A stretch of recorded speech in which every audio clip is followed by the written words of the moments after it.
As you know, we've been coming from London, zigzagging the way up to Drax Power Station. The reason we wanted to come up here, that this is the daddy of all power stations. So give us a few facts and figures.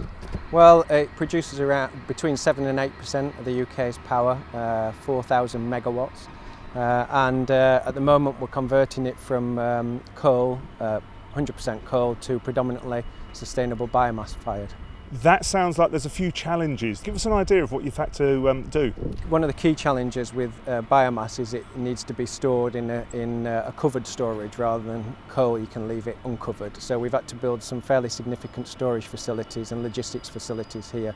We've also had to convert the boilers, so both the burners and the way the fuel is burnt into the boilers, and also the transmission of the fuel from the storage facility to the boilers. So all that's been changed.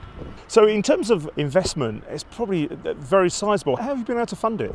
The funding's come from two sources. We've self-funded to some degree, and also we've raised both equity and debt to support the investment. So in terms of going from coal to biomass, will that have an effect on capacity? At the moment, a very, very small marginal derate. I mean, we're looking at 630, so each unit does about 645 megawatts on coal, and we think on biomass between 630 and 645. We're still trying to find out where we get. Our objective is to get it back to where it was on coal. The move that we're making to sustainable biomass is a fantastic move for the company.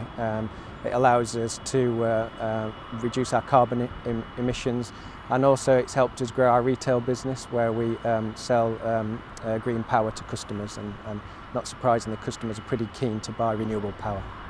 Some people will say that biomass, to get a sustainable supply is really tough. How are you doing it? You're quite right. Sustainability is the key.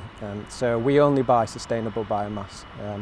And it's been a lot of work. We've been doing this for over 10 years.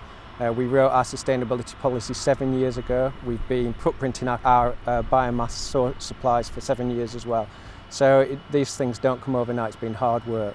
But where we sit now, we're confident we can supply the power station with sustainable biomass. Are you the biggest power station still? I think we are, yes, by some margin, yes. So even because the biomass is not really changing the capacity, so the plant remains. I think it's twice as big as the next closest. So yeah, it's a significant plant. Yeah.